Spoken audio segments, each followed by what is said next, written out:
الحمد لله رب العالمين والصلاة والسلام على أشرف الأنبياء وسيد المرسلين سيدنا محمد وعلى آله وأصحابه أجمعين. اللهم صل على محمد وعلى آل محمد كما صليت على إبراهيم وعلى آل إبراهيم في العالمين إنك حميد مجيد. قال الله تبارك وتعالى في كلامه المجيد: أعوذ بالله من الشيطان الرجيم. بسم الله الرحمن الرحيم.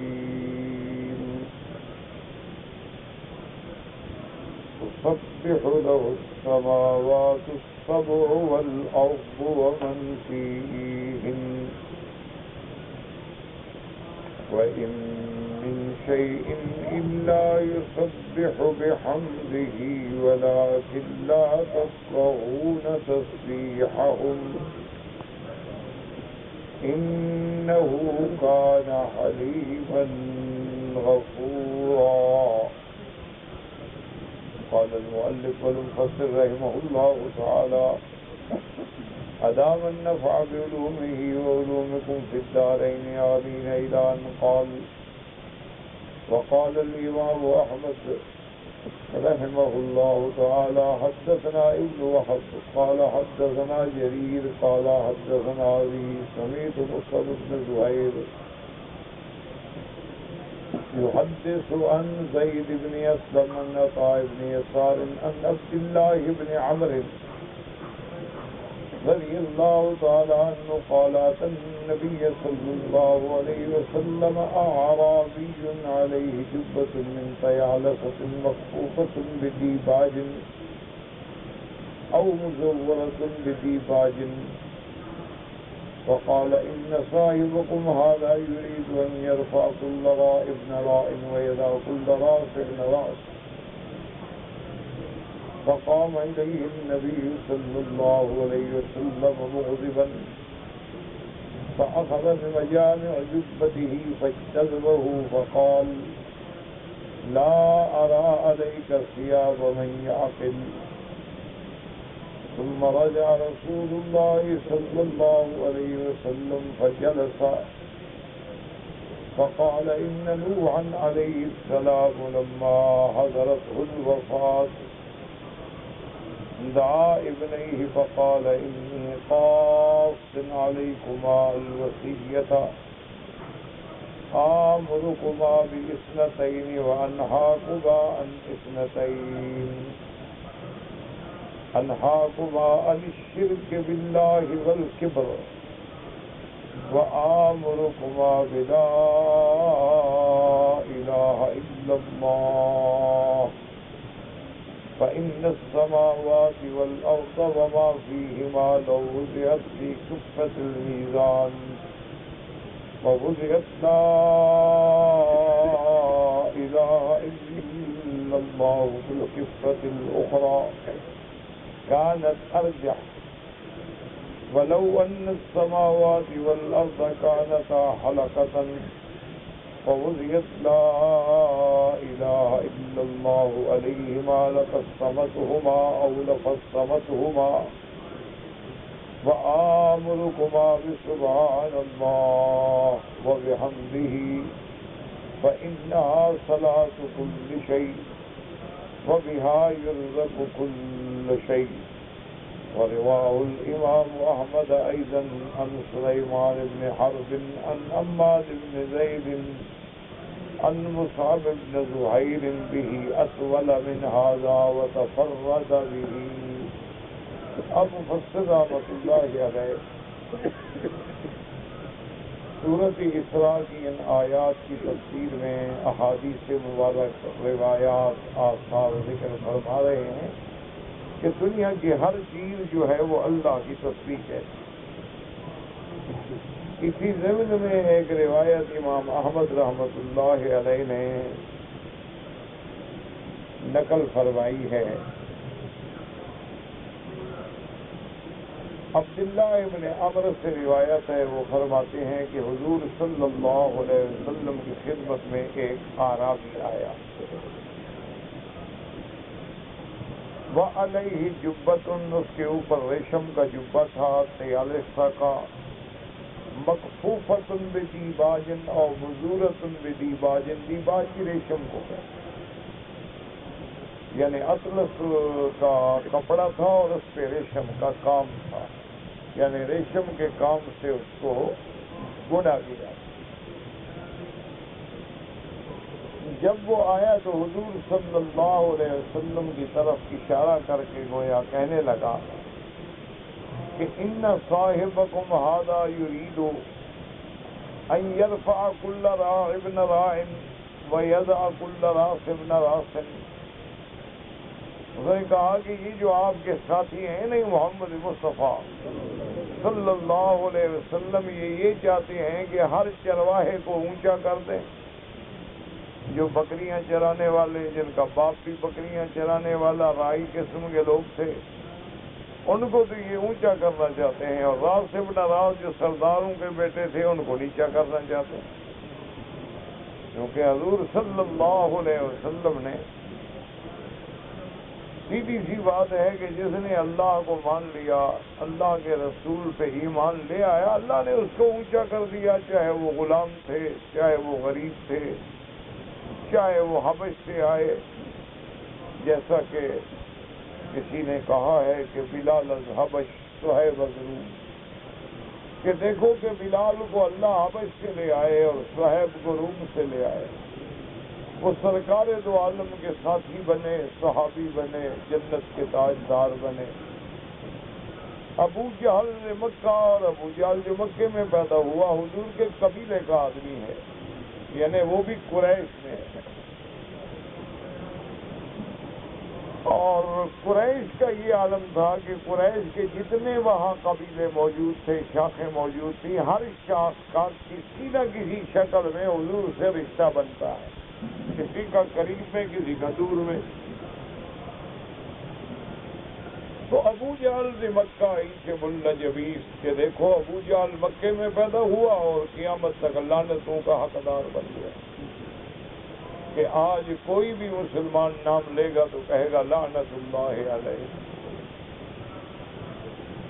اور اللہ تبارک و تعالیٰ نے بھی اس کے لیے ہمیشہ کے لیے جہنم کا عذاب مقدر کر دیا۔ تو یہ معنی وہ یہ سمجھتے تھے کہ حضور دیکھے نا گھٹیا لوگوں کو اوپر لا رہا ہے، اسی لیے روایات مبارک میں آتا ہے کہ صنادید کفار قریش، جو قریش کے بڑے بڑے سردار تھے، جیسے امیت ابن خلف تھا، ابی لہب تھا، ابی جہل، یہ تو کنیت عمرو ابن ہشام نام تھا اس کا، عتبہ عتیبہ شیبہ تھے، ولید ابن المغیرہ تھا، یہ بڑے بڑے جو سردار تھے، حضور صلی اللہ علیہ وسلم کی خدمت میں آتے اور آ کے کہتے کہ یا رسول اللہ، آپ کی خدمت میں ہم جب آتے ہیں تو یہ سارے غلام لوگ اور چھوٹے چھوٹے لوگ بیٹھے ہوتے ہیں، ہماری توہین ہوتی ہے، پہلے تو آپ ان کو اپنی مجلس سے ہمیشہ کے لیے نکال دیں، کیا چھوٹے چھوٹے لوگ اور غلام اور نوکر اور اس قسم کے لوگ جو ہیں وہ آپ کے ساتھی ہیں، اور اگر آپ ان کو ہمیشہ کے لیے نہیں نکال سکتے ہیں تو جب ہم آئیں تو ان کو اٹھا دیں، کہ ہم لوگ ان کے برابر کیسے بیٹھیں۔ اللہ معاف کرے کہ وہ جو کبر اور تکبر ابو جہل اور اس کی جماعت میں تھا، وہ آج نعوذ باللہ مسلمان لوگوں میں بھی ہے۔ انا للہ و انا الیہ راجعون۔ آج بھی آپ اپنے اپنے علاقوں پہ نظر ڈالیں کہ جو بڑے بڑے جاگیردار ہیں یا سرمایہ دار ہیں یا صنعتکار ہیں یا صاحب اقتدار ہیں، حاکم ہے، کرسی پہ بیٹھا ہے، چاہے وہ سپاہی ہو یا تھندار ہو یا کوئی غریب آدمی ان کے برابر کرسی پہ نہیں بیٹھ سکتا، حتیٰ کہ بھی وہ بڑے بڑے پیر ہیں نامور، ان کے برابر کوئی کرسی پہ نہیں بیٹھ سکتا، ان کے سامنے ہاتھ باندھ کے کھڑے رہیں، حتیٰ کہ اگر وہ گھوڑی پہ سوار ہیں تو آپ ساتھ پیدل آگے ساتھ بھاگتے رہیں۔ یعنی آج تک بھی وہ زمانہ جاہلیت کا تکبر جو ہے وہ باقی ہے۔ تو اسی لیے اس نے نعوذ باللہ ثم نعوذ باللہ سرکار دو عالم پہ ایک الزام لگایا کہ دیکھو جی حضور جو ہے وہ چھوٹے لوگوں کو اونچا کر رہے ہیں اور بڑے سرداروں کو مٹانے آئے۔ حضور کو غصہ، حضور صلی اللہ علیہ وسلم فقام الیہ النبی صلی اللہ علیہ وسلم مغضبا، حضور غصے میں اٹھے، فاخذ بمجامع جبتہ، اور آپ نے اس کا وہ جو پہنا ہوا تھا اس کو اکٹھا کر کے پکڑا اور گھسیٹا بچتا تھا۔ تو کیا کہہ رہے ہیں؟ اسلام کسی کو اونچا کرتا ہے، کفر کسی کو نیچا کرتا ہے۔ بڑا ہونا یا چھوٹا ہونا دولت سے نہیں ہوتا، یہ مال دولت تو بڑی عجیب چیز ہے، یہ تو کافروں کو بھی ملتا ہے، فاسقوں کو بھی ملتا ہے، فاجروں کو بھی ملتا ہے، بدکاروں کو بھی ملتا ہے، بدکرداروں کو بھی ملتا ہے۔ دولت کیا ہے؟ ایک ایسی چیز رہ گئی جدھر آ گئی۔ بلکہ خدا کی قدرت ہے کہ جو سالے لوگ ہیں وہ دولت زیادہ کما ہی نہیں سکتے، کیونکہ الدنیا زور لا یحصل الا بالزور، ایک محاورہ ہے کہ دنیا بھی ایک جھوٹ ہے، یہ جھوٹ کے بغیر جڑتی ہی نہیں، یہ جمع ہی دھوکے سے ہوتی ہے۔ اسی لیے آپ دیکھیں گے سیدھا کام کرنے والے چند ایک تاجر ہوں گے بیچارے حلال کھانے والے جو کامیاب ہوں، ورنہ عام طور پہ آدمی عزت سے روٹی کھا سکتا ہے۔ لیکن جو غلط کار لوگ ہیں، اللہ معاف کرے، ایک رات میں کروڑ پتی بن جائے۔ کسی مسلمان کے بچے کو اغوا کر دیا، کہا 50 لاکھ دے جاؤ، بچہ لے جاؤ۔ انا للہ و انا الیہ راجعون۔ ان بدبختوں کو کیا پتا کہ جن کی اولاد جدا ہو جائے اور جن کو یہ کہہ دیا جائے کہ تمہاری اولاد کو مار دیں گے، ان پہ کیا بیتے گی، اور ان کی آہیں عرش پہ نہیں جائیں گی، ان کی بددعائیں نہیں لگیں گی، اللہ ان سے انتقام نہیں لیں گے۔ آج نہیں تو کل آخر قدرت نے انتقام تو لینا ہے۔ اللہ تبارک و تعالیٰ کا انتقام اور پکڑ جو ہے پھر وہ بہت سخت ہوتی ہے۔ تو آج کل لوگوں نے ایسے گھٹیا راستے نکالے ہیں، اسمگلنگ کر لی، منشیات بیچ لیے، اور بڑا کھل کے کہتے ہیں، یعنی اتنے بے حیا ہو گئے ہیں۔ پہلے تو شرم ہوتی تھی نا آنکھوں میں، اب آنکھ میں حیا بھی نہیں۔ ان سے جو کہو کہ بھائی تم یہ کیا کر رہے ہو، اس پہ سزائے موت ہو گئے، تو دیکھو جی نکل گئے تو کروڑ پتی، مر گئے تو پھانسی چڑھ گیا، اور کیا ہو جائے گا۔ یہ چر کے جینا ہمیں نہیں اچھا لگتا۔ اور تم اگر نکل گئے تو کتنے گھروں کو برباد کرنے کا ذریعہ بنو گے، کتنی مائیں اور کتنی والدین تمہارے خلاف ہاتھ اٹھا کے بددعائیں دیں گے، ان کی آخر کبھی تو خدا سنے گا نا۔ نتیجہ یہ نکلے گا تم کتے کی موت مارے جاؤ گے۔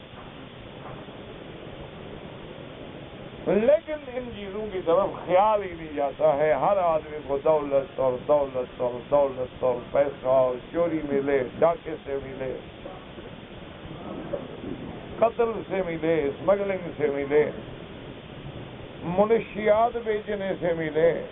نعوذ باللہ ثم نعوذ باللہ، بعض مسلمان تو اس قدر بے غیرت ہو گئے ہیں کہ خاوند اپنی بیوی کو خود بک کرتا ہے۔ چھوڑ دو کہ عقل ہوتا تو ایسے کرتا۔ کہنے کا مقصد یہ تھا کہ آج کل جو دولت کا تمنا پیدا ہو گئی ہے، اسی لیے یہ بات ابو جہل والے کہتے تھے کہ یا رسول اللہ، یہ غریب لوگ ہیں، سفیلا ہیں اور غلام ہیں، لیکن پتہ ہے ان کا مقام اللہ کے نزدیک کیا ہے۔ اللہ نے فرمایا وَلَا تَطْرُدِ الَّذِينَ يَدْعُونَ رَبَّهُمْ بِالْغَدَاةِ وَالْعَشِيِّ يُرِيدُونَ وَجْهَهُ۔ اللہ نے فرمایا میرا بدنی ان لوگوں کو کبھی اپنی مجلس سے نہ دور کرنا جو ہر وقت میرا نام لیتے، میرا محبوب یہی تو میرے پیارے، یہی تو ہیں جو میری رضا ڈھونڈتے، ان سے کبھی ان کو نہ ہٹانا اپنے آپ۔ تو اسی طرح حضور صلی اللہ علیہ وسلم غصے میں آئے اور پکڑا اس کے جبے کو اور کھینچا، اور اس کے بعد حضور نے فرمایا کہ لا ارا علیک ثیاب من یعقل، حضور نے فرمایا یہ تم نے جو لباس پہنا ہوا ہے یہ کوئی تمہارے عقل پہ نہیں چلا، معلوم ہوتا ہے کہ تم نے کوئی عقل والا لباس نہیں پہنا، اگر لباس عقل سے ہو گیا۔ اسی لیے لوگ کہتے ہیں کہ آدمی جب بولتا ہے تو پہچانا جاتا ہے، آدمی کو اصل بات تو اللہ نے عقل سے نوازا ہے۔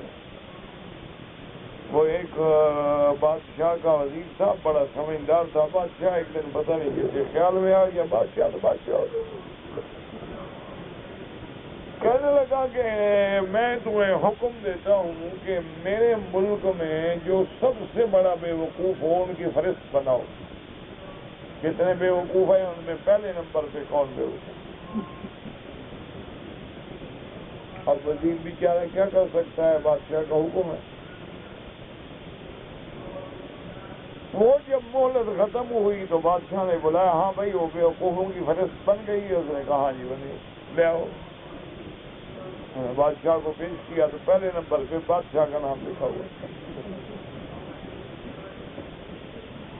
تو بادشاہ نے کہا بھئی یہ تم نے میرا نام کیسے لکھ دیا ہے؟ اس نے کہا حضرت ناراض نہ ہوں، 4 دن پہلے ایک تاجر آیا تھا جس نے آپ کو آ کے بتلایا کہ میرے پاس فلاں فلاں فلاں فلاں نسل کے گھوڑے ہیں، اور آپ نے اس کو لاکھوں روپے دے دیے کہ وہ گھوڑے خرید کر کے میرے لیے لے آؤ۔ اس نے کہا جی میں سال میں لے آؤں۔ تو اس تاجر کا آپ کو نام نہیں آتا، پتہ نہیں کون تھا، پتہ نہیں سچ بول رہا تھا جھوٹ بول رہا تھا، اس کے پاس گھوڑے بھی تھے یا نہیں تھے، اور آپ نے لاکھوں روپے اس کو خزانے سے دے دیے اور متحقیق ہی نہیں کی، اس سے بڑی بے وقوفی بھی کوئی ہے؟ تو بادشاہ غصے میں آ کے کہنے لگے کہ اچھا اگر وہ لے آیا تو اس نے کہا بادشاہ سلامت، پھر آپ کا نام کاٹ کے اس کا لکھ دوں گا کہ وہ بڑا بے وقوف ہے کہ پھر پیسے واپس لے آئے، مال بھی لے آئے جس کا نہ کوئی ریکارڈ ہے، نہ کوئی تحریر ہے، نہ کوئی رسید ہے۔ ایسا آدمی اگر پھر واپس آ جائے تو اس کو میں پھر لکھ دوں گا۔ اسی لیے جو صاحب مطالعہ لوگ ہوتے ہیں ان سے کسی نے پوچھا کہ بھئی بے وقوف کون ہوتا؟ اس نے کہا جو اپنی کتاب کسی کو دے دے۔ کوئی آدمی مانگنے آئے نا جی حضرت کتاب دے، ہم طرف پڑھ کے دے دوں گا، تو دینے والا ہے بے وقوف ہے، اور اگر لے کے وہ واپس کر دے تو کہا وہ احمق ہے، وہ سب سے بڑا بے وقوف ہے۔ تو اس لیے حضور پاک نے فرمایا یہ لباس معلوم نہیں ہوتا کہ کسی عقل کا لباس تمہارے اوپر ہو، اگر عقل کا لباس ہوتا تو تم ایسی بات کرتے۔ پھر میرے آقا نے سرکار دو عالم نے اس کو چھوڑ دیا، مجلس میں واپس آئے، بیٹھ گئے اور حضرت نوح علیہ السلام کا واقعہ بیان کیا۔ آپ نے فرمایا کہ حضرت سیدنا نوح علیہ السلام لما حضرت الوفات، جب وقت کا موت کا وقت قریب آیا، اپنے بیٹوں کو بلایا اور ان سے کہا کہ دیکھو بیٹا میں تم پر اپنی وصیت ذکر کرتا ہوں، آمرکما باثنتین، 2 چیزوں کا میں حکم دیتا ہوں اور 2 چیزوں سے میں تم کو منع کرتا ہوں، یہ میری وصیت ہے، اس کو پلے باندھ لو اور یاد کر۔ سیدنا نوح علیہ السلام نے فرمایا کہ 2 چیزوں سے جو میں منع کرتا ہوں، انہاکما عن الشرک باللہ والکبر، کہ ان 2 چیزوں کے قریب کبھی نہ جانا، ایک شرک اور ایک تکبر، ان کے قریب بالکل نہیں، کیونکہ شرک کی سزا بھی دائمی جہنم ہے اور متکبر کو بھی اللہ توڑ دے۔ اور اس کے بعد فرمایا 2 چیزوں کا حکم دیتا ہوں کہ ان کو ہمیشہ لازم پکڑنا، آمرکما بلا الہ الا اللہ، کہ اس کلمے پہ ہمیشہ زور دیں، جتنا ہو سکے اس کا ورد کرنا۔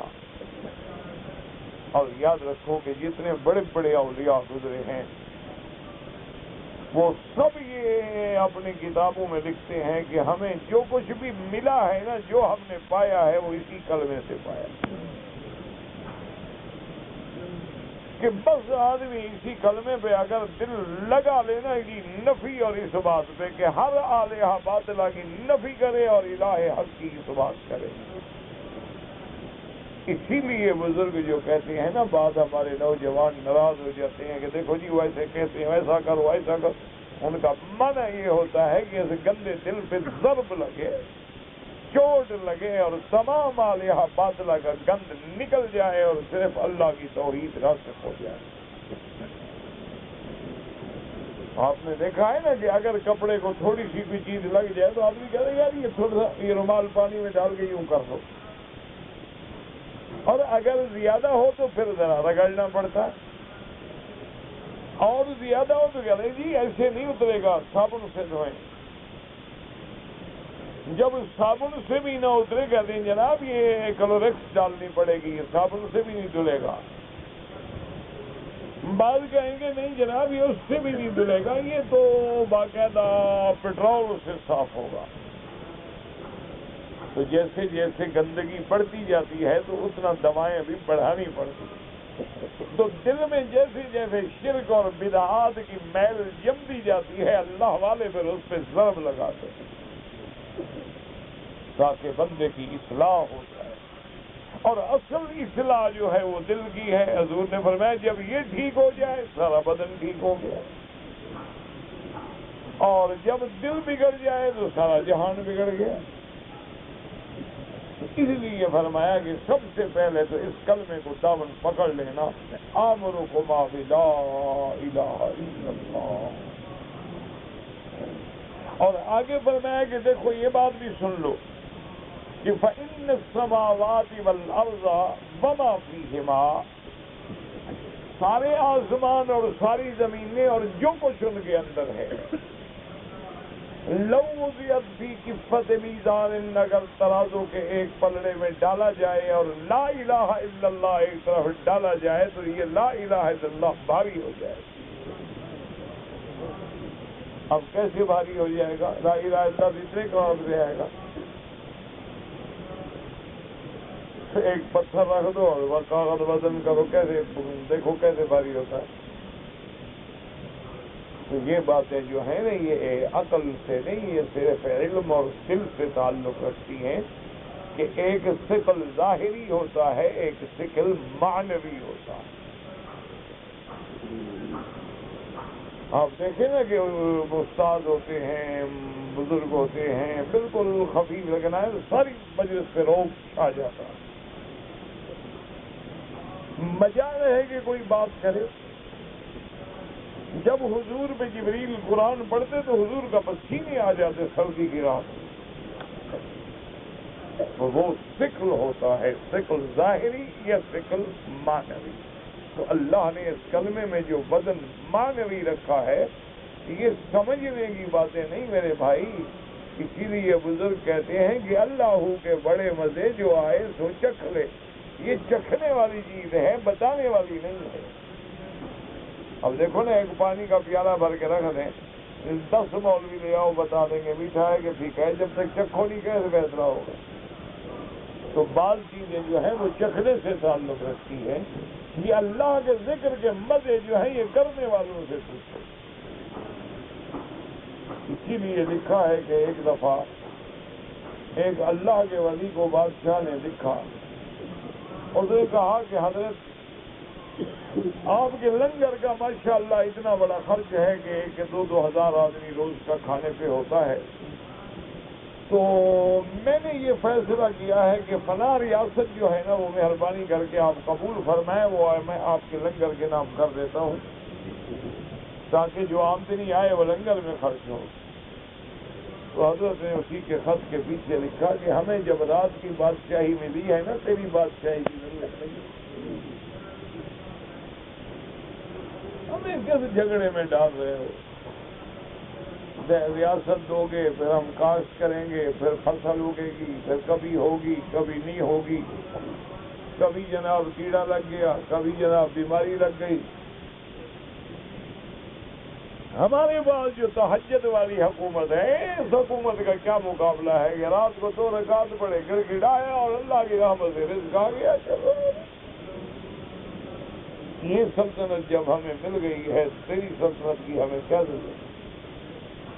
اسی لیے جن کو یہ رات کی لذت آ گئی ہے نا، لذت مناجات کو وہ پا گئے ہیں، ان کو پھر تمہاری باتوں سے کچھ نہیں۔ اسی لیے بزرگ کہتے ہیں کہ اصل بات یہ ہے کہ یہ باتیں پڑھنے سے نہیں آتی، اور مولوی اس کو پڑھنے سے سمجھنا چاہتا ہے، وہ کیسے سمجھے غریب؟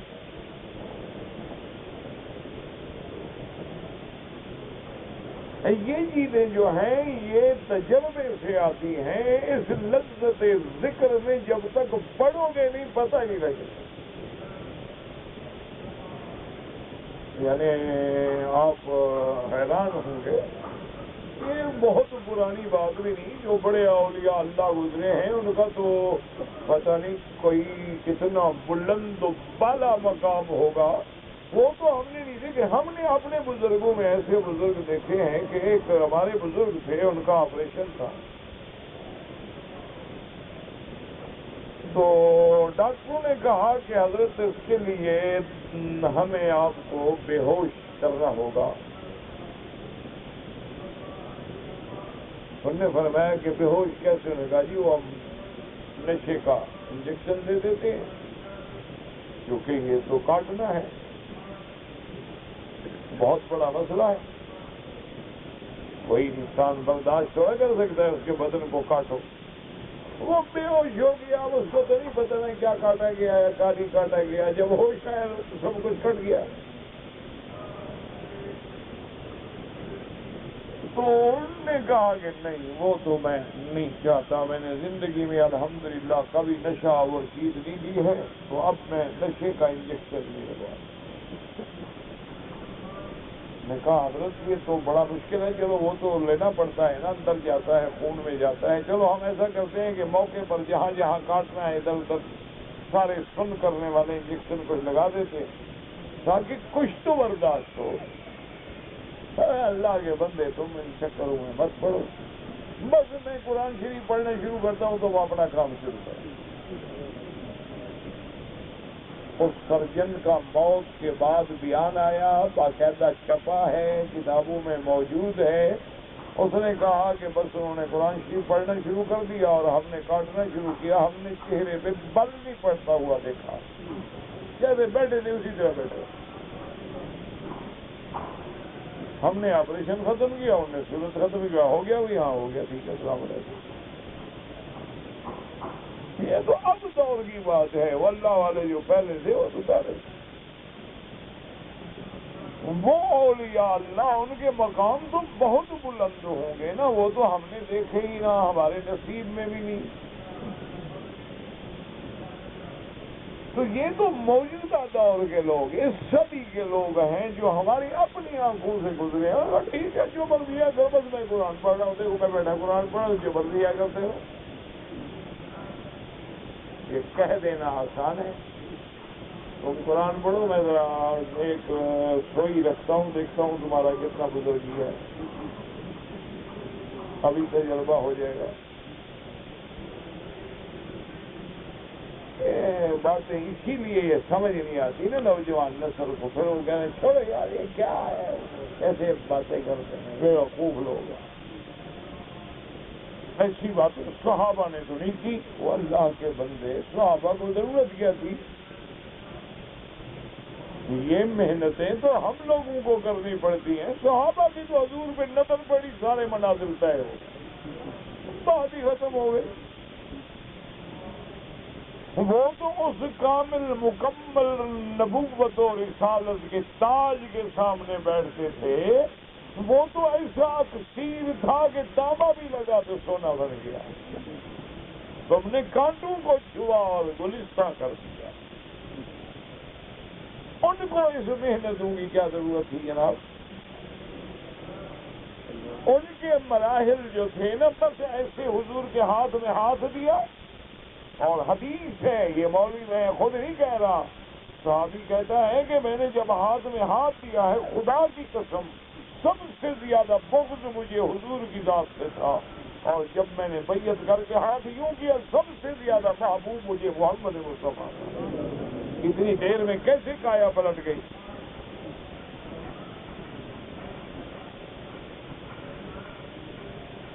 وہ تو مقام ہی اور تھے میرا بھائی، وہاں کیا باتیں سوچتے ہو؟ صحابہ کی بات پوچھتے ہو یا تابعین کی بات؟ وہ تو بڑے لوگ تھے، وہ تو مقامات اولیاء کا یہ عالم تھا کہ جو بھی صحبت میں بیٹھ گیا، دیکھو نا امام سے کہ اتنے عرصے سے تہجدیں پڑھ رہے ہو، کعبہ شریف میں آ رہے ہو، ماشاءاللہ تم بہت قرآن حدیث پہ عمل کرنے والے لوگ ہو، تم نے کبھی کھانے کی تسبیح سنی ہے؟ یہ جو رات دن 2-2 کلو 4-4 کلو اندر جا رہا ہے، کبھی اس کی تسبیح بھی سنی ہے آپ نے؟ اتنے بڑے سینڈوچ لمبے ماشاءاللہ مینار ہیں مسجد کے،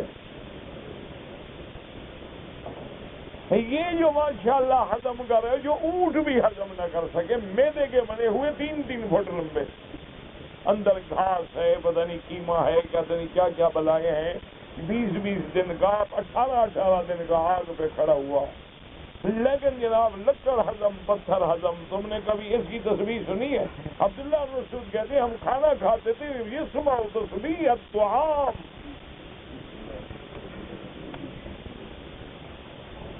میرے اپنے یعنی شیخ، میرے تو نہیں، میں نے تو زیارت ہی نہیں کی، یعنی میرے استاد کے استاد کہہ سکتے ہیں، شیخ کے شیخ، میرے والد صاحب کے بھی شیخ، تھوڑی دور کی بات نہیں ہے، یہ دین پر شریف کی بات ہے، تو خلیفہ غلام محمد دین پوری رحمۃ اللہ علیہ بہت بڑے مواحد، بہت بڑے مجاہد، خود والد صاحب نے فرمایا کہ ہم سارے ان کے جو خادم تھے، طالب تھے، گھاس کاٹ رہے تھے اور حضرت لگاتے تھے، اور اپنے لیے سبزیاں بھی خود لگاتے تھے، پھر کاٹتے بھی خود تھے، پھر وہی لنگر میں پکتی تھی، وہ ایک عجیب منظر تھا، ہم نے تو بعد میں دیکھا ہے، لیکن جن دیکھوں نے دیکھا ہے، تو بہرحال وہ کہتے ہیں کہ میں والد صاحب کہتے ہیں میں خود موجود ہوں، تو صبح اپنا گھاس کاٹ رہے ہیں، تو حضرت لکڑی ہاتھ میں تھی نا، تو ایک طالب کو زور سے ماری، ہم سب دل میں بڑے برسرا ہوتا ہے، ناراض ہوئے، ایک آدمی کام کر رہا ہے بیچارہ، لکڑی بھی اس کو مار دی حضرت ہے، تو والد صاحب کہتے ہیں کہ باقی تو چپ رہے، میں بلوچ آدمی تھا، طالب تھا، لیکن بلوچ تھا، صبر نہ ہو سکا، بلوچ آدمی بے صبر تو ہم ہوتے ہیں نا، بے جو ہوئی پہلے کوئی کہتے ہیں بے بہادری سے، پتہ نہیں بہادری سے ہے، پتہ نہیں بےہودگی سے ہے، بہرحال تو والد صاحب کہتے ہیں مجھ سے صبر نہ ہو سکا، تو میں نے کہا حضرت کیا گناہ کیا غریب نے، وہ بیچارہ گھاس کاٹ رہا ہے لنگر کا، آپ نے اس کو چھوٹی مار دی؟ کہا فقیر وہ گھاس تسبیح کہہ رہا تھا تو یہ ہاتھ روک دیتا تھا، اپنی بزرگیاں دکھا رہا تھا، اس لیے میں نے مارا ہے کہ بدبخت اگر اللہ نے یہ مقام دیا تو چھپاؤ، لوگوں کو دکھانے کے لیے نہیں ہوتا یہ مقام۔ یہ آج کے دور کے اس صدی کے لوگ جو ہیں وہ تسبیح سن لیتے، تم سن کے مجھے دکھا دو۔ میرا بھائی جب تک یہ دل ہے نا، یہ گندا ٹکڑا، یہ نہیں سیدھا ہوگا، کچھ بھی نہیں ہوگا۔ انہا لا تعمل الابصار ولكن تعمل القلوب التي هي في الصدور، اللہ قرآن میں کہتے ہیں آنکھیں نہیں، اصل تو دل اندھا ہے، جن کے دل اندھے ہو گئے وہ ختم ہو، لاکھ کتابیں پڑھو، لاکھ اونچی اونچی اذانیں دو، دل اندھا ہے تو کچھ بھی نہیں۔ اور دل کی اصلاح جو ہے یاد رکھو دل والوں سے ہوگی، سونے کا زیور لوہار نہیں بنا دیتے، سونے کا کام سنار کرتا ہے، اور جیولر جو ہے وہ جیولری کا کام کرتا ہے، گھڑی ساز گھڑی بناتا ہے، وہ سائیکل نہیں بناتا۔ اگر اس کی اصلاح چاہیے تو دل والا ڈھونڈو، وہی آج کامیاب ہے جو ملتا نہیں۔ دولت والے تو بہت ہیں لیکن دل والے کم ہیں، دعا کرو اللہ ہمیں نصیب کر دے، وہ قادر ہے، وما ذلک علی اللہ بعزیز، اللہ کے آگے کوئی مشکل نہیں۔ اور جن کو نہ ملے ان کا علاج میں بتا دوں، تلاوت قرآن۔ جن کو کوئی اللہ والا نہ ملے، کیونکہ آج کل مشکل ہے، قحط الرجال ہے، آج کل تو سارے ڈرامہ باز ہیں نا، آج کل تو سارے جو ہے نا مداری ہیں، ڈرامہ باز، حضور ٹکٹ مانگ رہے ہیں، میرے ہاتھ سے پان کھا رہے ہیں، آج کل تو ایسے ڈرامہ باز ہیں نا، اللہ پاک رحمت فرمائے، اللہ پاک ان فتنوں سے بچائے، اللہ ان کو بھی ہدایت دے۔ علاج یہ ہے کہ اکیلے بیٹھ کے باوضو تنہائی میں اللہ کا قرآن پڑھو اور ایک ایک لفظ پہ غور کرو، جلد بازی نہ کرو۔ ایک پارہ پڑھنے کے بجائے ایک رکوع پڑھو، لیکن ایک ایک حرف پہ غور کرو، اور علیحدہ بیٹھے ہو، باوضو ہو، رخ قبلے کی طرف ہے، قرآن اونچی جگہ پہ رکھا ہو، ادب کے ساتھ کھول کے، ادب کے ساتھ بیٹھ کے قرآن پر نظر ڈالو اور قرآن پڑھو۔ اور دوسرا یہ ہے استغفار کرو، اور تیسرا یہ ہے کہ یہ کلمہ لا الہ الا اللہ سبحان اللہ، ان پہ زور دو۔ اسی سے انشاءاللہ وہ مقام تو نہیں ملے گا لیکن گاڑی چلتی رہے گی، وہ مقام تو مقام والوں کو ملے گا لیکن گزارا ہو جائے گا۔ یہ ہے کہ میں اتنا ضرور کہہ سکتا ہوں کہ وہ مقام تو اللہ کو پتا ہے، لیکن کم از کم دھکا لگ کے، دھکا سٹارٹ گاڑی ہوتے ہیں، دھکا تو چل پڑتی ہے، چل پڑیں گے انشاءاللہ۔ تو اس لیے اب حضور دیکھیں، حضرت نوح علیہ السلام کی وصیت ہے، اور یہی وصیت ہے محمد الرسول اللہ صلی اللہ علیہ وسلم۔ حضور نے کیا فرمایا؟ من قال لا الہ الا اللہ دخل تو جب جنت میں داخل ہو گیا باقی کچھ رہ گیا؟ وہ جنت مل جائے تو باقی رہا کیا؟ اللہ قد فاز فوزا عظیما۔ اچھا حضور نے کیا فرمایا حدیث بطاقہ میں؟ کیا ہے کہ ایک آدمی کے 99 سجلا، 99 دفتر ایک پلڑے میں، ایک چھوٹا کاغذ ایک پلڑے میں، جب وزن ہوگا تو وہ پلڑا بھاری ہوگا، دیکھے گا تو کیا ہوگا؟ لا الہ الا اللہ، بس یہ کلمہ ہے، اللہ اکبر، کلمہ شہادت ہے، کلمہ توحید ہے، کلمہ اخلاص ہے، کلمہ حق ہے، کلمہ تثبیت ہے، اسی پہ ایمان ہے، اسی پہ حیات ہے، اسی پہ موت ہے، لیکن شرط یہ ہے کہ اللہ اس کا ذوق ہمیں عطا فرمائے۔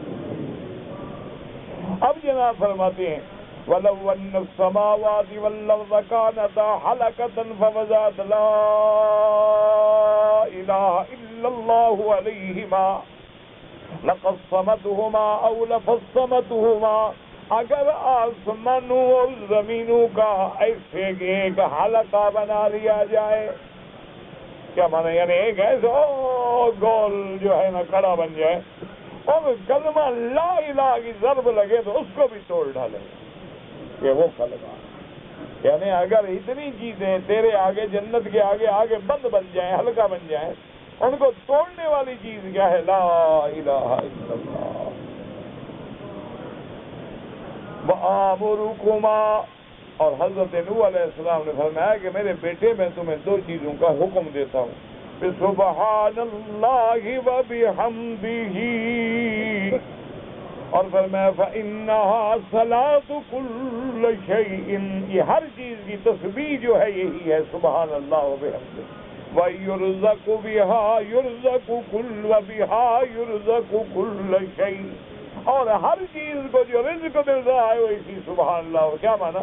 جب وہ تسبیح کہتے ہیں، حمد بیان کرتے ہیں، اللہ رزق عطا فرماتے ہیں، تو سارا راز جو ہے وہ اسی کے اندر ہے۔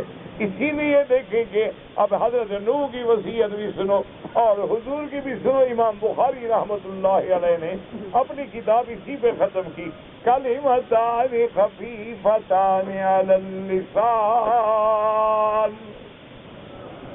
کہ دو کلمات ہیں زبان پہ بڑے آسان، ثقیلتان فی المیزان، اور وزن میں بہت بھاری، حبیبتان الی الرحمن، رحمان کو بہت محبوب، وہ کیا ہے؟ سبحان اللہ وبحمدہ، سبحان اللہ العظیم۔ حضرت نوح سے لے کر حضرت محمد الرسول اللہ صلی اللہ علیہ وسلم تک یہی تسبیح ہے، یہی نعمتیں ہیں اور یہی تذکیر ہے۔ دعا کر اللہ تجھے بھی اور مجھے بھی نصیب کرے۔ ہم گناہگار ہیں لیکن اس کے بندے تو ہیں۔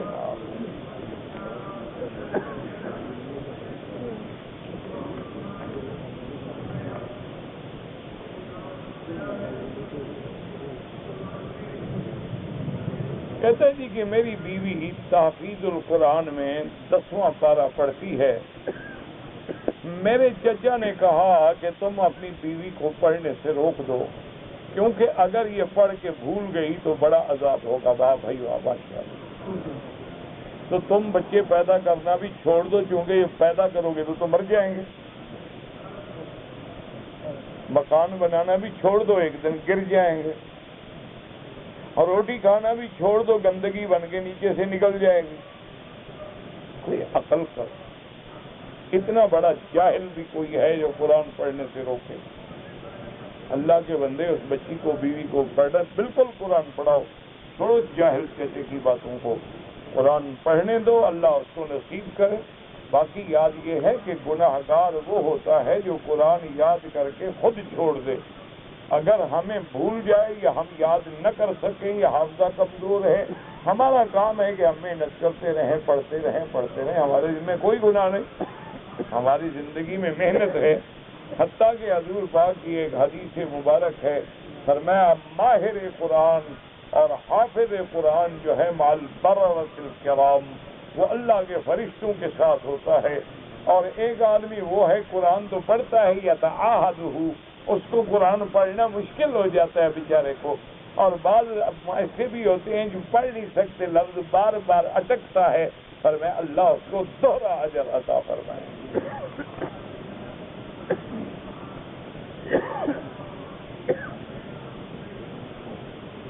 اگر آدمی ایک آیا سودا لیا، دکان میں رقم بھول گیا، چلا گیا، پھر واپس نہیں آیا، میرا بھائی اگر ایسے آدمی کے واپس آنے کی کوئی امید نہ ہو، جب تک امید ہو رہنے دو۔ جب امید دم توڑ جائے کہ بھی حاجی چلے گئے اب کون آئے گا، تو اس کو خیرات کر دو، اللہ اس کو جس کی رقم ہے اس کو بھی اجر دیں گے، تمہیں بھی اجر دیں گے۔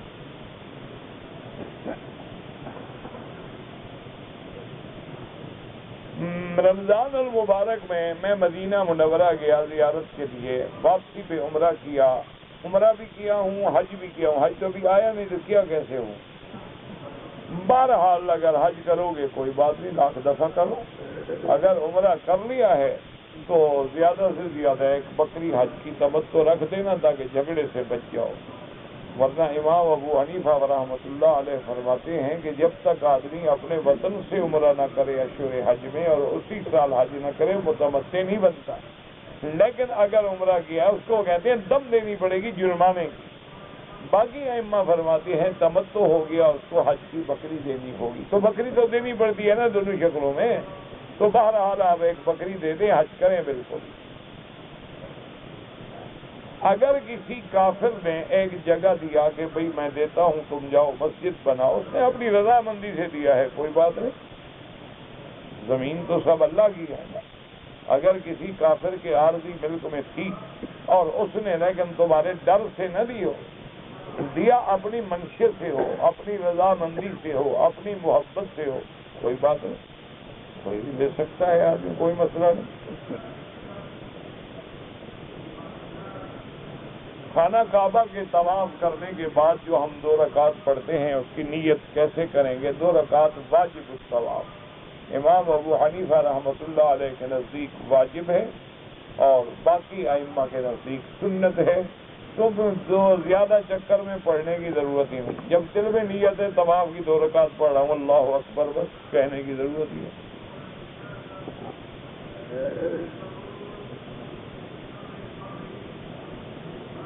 کہتے ہیں جی اللہ تعالی عرش پہ ہیں، اللہ کا مقام عرش پہ ہے، لیکن علم کی معیت جو ہے وہ ہر جگہ ہے۔ وَهُوَ مَعَكُمْ أَيْنَمَا كُنتُمْ، موجود ہونے کا معنی یہ ہے معیت علم۔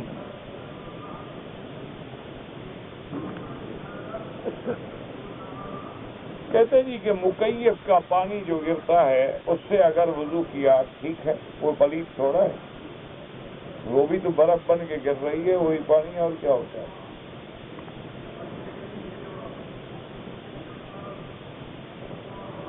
کہتے جی کہ مرغی جب ہم دکانوں سے لیتے ہیں تو بعض لوگ جو ہیں وہ مرغی صاف کرتے ہیں مشین سے۔ میرا بھائی اگر مرغی ذبح کرو، ذبح کرنے کے بعد اس کو الٹا لٹکا دیتے ہیں کہ اس کا خون اچھی طرح نچڑ جائے، اس کا خون اچھی طرح نچڑ جانے کے بعد پھر اس کو پانی میں ڈال کے مشین پہ پھراتے ہیں کہ اس کے پر جو ہیں آسانی سے اتر جائیں، کوئی حرج نہیں۔ لیکن ذبح نہ کرو اور مشین میں دے دو، پھر تو حرام ہے۔ ذبح کرنے کے بعد جو ہے بس جہاں مشین میں چڑھاؤ یا اس کو کہیں چڑھاؤ گے۔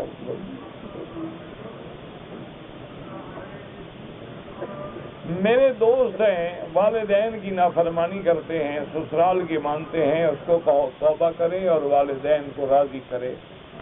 والدین کی ناراضگی جو ہے آدمی کی دنیا آخرت دونوں برباد کر دیتی، ایک دن انجام کو پہنچ جائے گا۔ جو لوگ والدین کے نافرمان ہیں وہ کبھی کبھی ایک نہ ایک وقت ایسا آئے گا یا دنیا گئی یا آخرت گئی۔ اس لیے فوراً اپنے والدین سے معافی مانگو اور والدین کو راضی کرو۔ حج بدل وہ ہوتا ہے جو آدمی کسی دوسرے کے لیے کرتا ہے، اور حج افراد کا معنی یہ ہوتا ہے کہ صرف حج کی نیت کرے اور عمرہ نہ ملائے۔ حج تمتع کا معنی ہوتا ہے کہ حج کے مہینوں میں عمرہ کر کے احرام کھول دے، پھر 8 کو حج کا احرام باندھے۔ اور قران کا معنی ہوتا ہے کہ میقات سے حج عمرہ دونوں کا احرام ملا کے باندھے، مکے میں آ کے طواف وغیرہ کر کے، لیکن احرام نہیں کھولے گا جب تک حج ختم نہیں کرے۔ کہتے جی کہ کعبہ شریف میں پہلے 4 مصلے تھے اور 4 امام تھے، کوئی بات نہیں ہے، جب توسیع کی ضرورت ہوئی تو ان کو بڑھا دیا گیا۔ آپ دیکھا نہیں کتنا جگہ ٹوٹ گئی، اب حرم اور بڑھ گیا اور بڑھ گیا اور بڑھ گیا، توسیع ہوتی ہے، کوئی جھگڑا نہیں۔ تو بہرحال ایک امام پڑھائے تو کوئی حرج نہیں، اور 4 پڑھتے تھے تو کوئی حرج نہیں، کوئی مسئلہ نہیں، وہ سب ائمہ برحق ہے، ان میں سے کوئی ایک پڑھا رہا ہے تو الحمدللہ۔ حضور صلی اللہ علیہ وسلم زیادہ تر آپ چادر مبارک اور کرتا مبارک پہنتے تھے، سر پہ ٹوپی مبارک اور پگڑی مبارک پہنتے تھے۔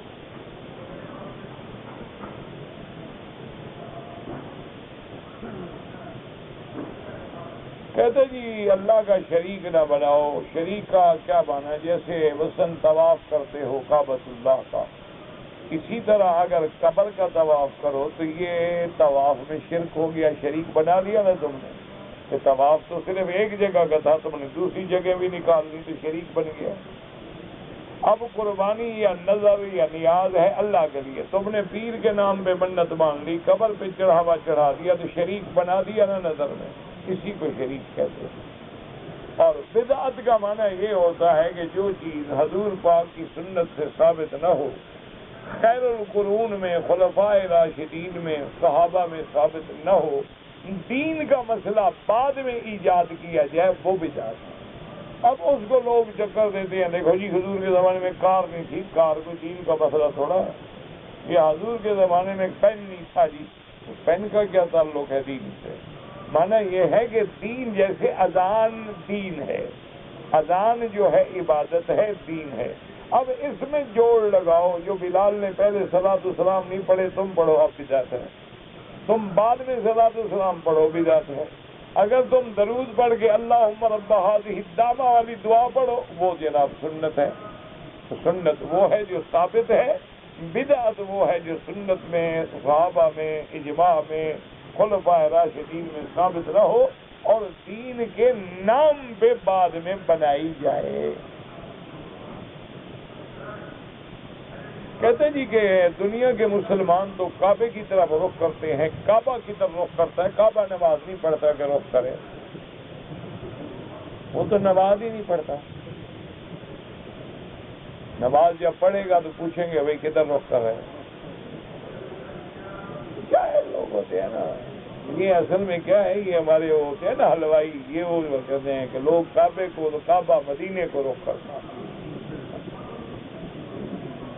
یہ ہمارے مٹھائی والے ہیں نا بیچارے حلوائی حضرات، یہ وہ کہتے ہیں، وہ کہتے ہیں وہابیوں کو کیا پتا، کعبہ شریف جو ہے وہ مدینے کی طرف نماز پڑھتا ہے، یعنی پتھر بھی نماز پڑھتا ہے، کعبہ شریف بھی نماز پڑھتا ہے، ماشاءاللہ سبحان اللہ، تم نہ پڑھنا۔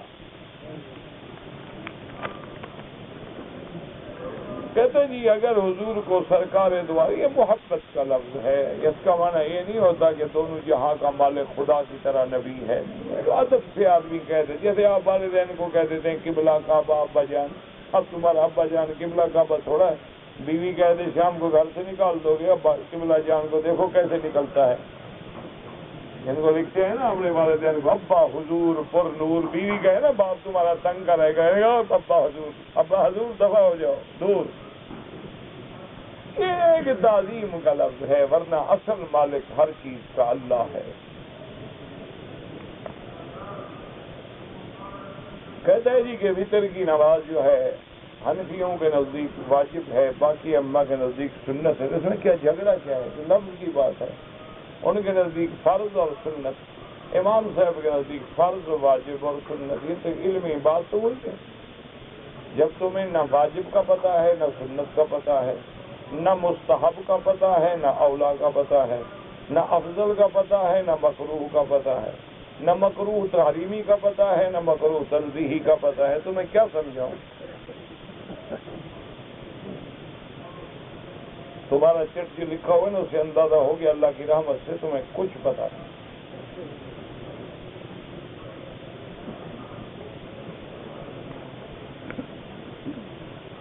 نماز جنازہ میں اگر 2 رکعت پڑھیں، 1 رکعت، نماز جنازہ کی بھی رکعت ہوتی ہے کوئی؟ اللہ کے بندے نماز جنازہ میں کوئی رکعت نہیں ہوتی، تکبیر تو ہوتی ہے، رکعت نہیں ہوتی، 4 تکبیریں پڑھنی ہیں بس۔ اگر تم 2 میں ملے ہو، جب امام سلام پھیر لے تو تم جلدی جلدی 2 پوری کر لو، اللہ اکبر اللہ اکبر السلام علیکم۔ نبی اور رسول میں کیا فرق ہے؟ رسول صاحب شریعت ہوتا ہے، نبی پہ وحی آتی ہے لیکن اس کو علیحدہ شریعت یا کتاب نہیں دی جاتی۔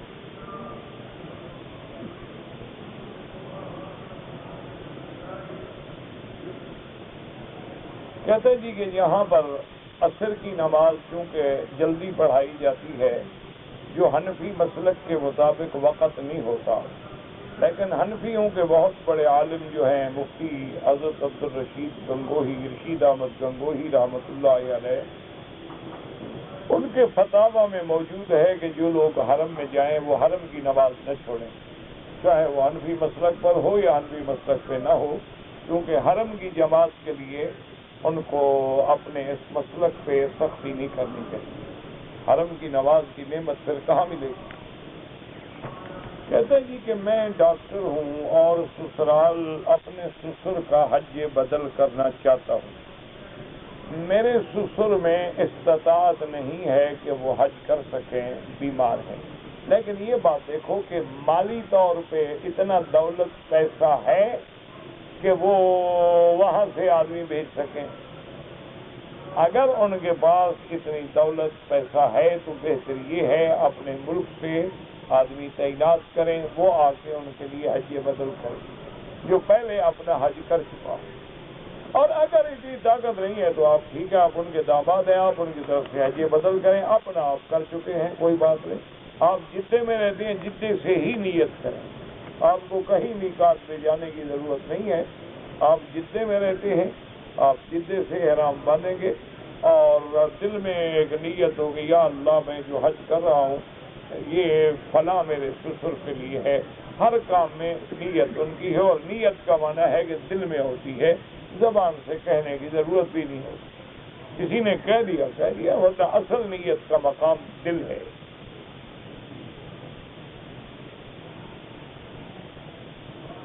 اگر آدمی 3 رکعت وتر کی نیت کرے گا، حنفی مسلک کے مطابق 2 رکعت پڑھ کے بیٹھ جائے گا تشہد میں، اتحیات پڑھ کے کھڑا ہوگا، پھر تیسری رکعت پڑھے گا، اور حنابلہ کے نزدیک 2 رکعت پڑھ کے بیٹھ جائے گا، اتحیات پڑھے گا، درود پڑھے گا، سلام پھیر دے گا، پھر کھڑے ہو کے 1 رکعت پڑھے گا اور اس کو وہ وتر سمجھے گا۔ تو دونوں طریقے حدیث میں موجود ہیں، اللہ دونوں کے قبول فرمائے۔ بالکل نہ جھگڑے کریں، نہ لڑائیاں کریں، نہ فتنوں میں پڑیں۔ میری بیوی بیمار ہے، اللہ سب بیماروں کو شفا دے، اللہ تمام بیماروں پہ رحم فرمائے۔ جو بھی بیمار ہیں، مرد ہیں، عورتیں ہیں، بچے ہیں، بچیاں ہیں، اللہ شفا کاملہ اور صحت عاجلہ سے نوازیں۔ کہتے ہیں جی کہ حضور کے والدین میں اختلاف ہے کہ حضور کی امت میں ہیں یا نہیں ہے، آپ کو کیا حق ہے اختلاف کا؟ آپ سے پوچھا جائے گا کیا مطلب؟ تم اپنا فکر کرو، اپنے والدین کا فکر کرو، اس مسئلے میں تم سے نہیں پوچھا جائے۔ باقی ایک بڑی واضح سی بات ہے، حضور کو تو نبوت ملی ہے 40 سال کی عمر میں، والدین تو پہلے فوت ہو گئے، انہوں نے تو حضور کی نبوت کا زمانہ ہی نہیں پایا۔ اللہم صلی علی محمد وعلی آل محمد وبارک وسلم۔ یا اللہ یا رحمان یا رحیم یا حی یا قیوم یا ذی الجلال والاکرام۔ اللہم انا نسألک باسمائک الحسنی وصفاتک العلیٰ، اللہم اشفنا واشف مرضانا ومرضى من اوصانا واوصانا ومرضى المسلمین، اللہم اشفنا واشف مرضانا ومرضى المسلمین، اللہم اشفنا واشف مرضانا ومرضى المسلمین، اللہم انا نعوذ بک عن البرص والجذام وعن سیء الاسقام، اللہم انا نعوذ بک عن جہد البلاء ودرک الشقاء وسوء القضاء وشماتة الاعداء، اللہم وفقنا لما تحب وترضى، اللہم وفقنا لما تحب وترضى۔ یا اللہ عالم اسلام کی عزت و غلبے کا فیصلہ فرما، یا اللہ عالم اسلام کی عزت و قوت و غلبے کا فیصلہ فرما، یا اللہ کفر کی ذلت میں شکست کا فیصلہ فرما دے، یا اللہ مسلمان اور مجاہدین جہاں جہاں ہیں ان کی نصرت فرما، قدم قدم پہ حفاظت فرما، دین والوں کی حفاظت فرما، مساجد مدارس معاہد معابد کی حفاظت فرما، یا اللہ دین کے کام کرنے والوں کی حفاظت فرما، دین کی دعوت دینے والوں کی حفاظت فرما، دین کی تبلیغ کرنے والوں کی حفاظت فرما، یا اللہ ہر دین ہر حضور کی امت کے ہر بندے کو، ہر کلمہ پڑھنے والے کو دین کا داعی بنا، دین کا سپاہی بنا، دین کی دعوت دینے والا بنا، اللہ پوری دنیا میں ہدایت کی ہوائیں چلا دے، اللہ حضور کی امت میں اتفاق اتحاد اور جوڑ پیدا فرما دے، یا اللہ یا رب العالمین ہمیں مانگنا نہیں آتا بغیر مانگے عطا فرما دے، اللہم انصر الاسلام والمسلمین، اللہم انصر المجاہدین فی کل مقام، اللہم احفظ سائر بلاد المسلمین وهذا البلد الامین فاجعلها آمنا مطمئنا رخاء الى یوم الدین برحمتک یا ارحم الراحمین، اللہم اشفنا واشف مرضانا ومرضى المسلمین، اللہم اشفنا واشف مرضانا وارحم موتانا واستجب دعاءنا ولا تخيب رجاءنا برحمتك يا ارحم الراحمين، ربنا آتنا في الدنيا حسنة وفي الآخرة حسنة وقنا عذاب النار، ربنا تقبل منا إنك أنت السميع العليم وتب علينا إنك أنت التواب الرحيم، سبحان ربك رب العزة عما يصفون وسلام على المرسلين والحمد لله رب العالمين، اللهم صل على محمد وعلى آل محمد كما صليت على إبراهيم وعلى آل إبراهيم في العالمين إنك حميد مجيد۔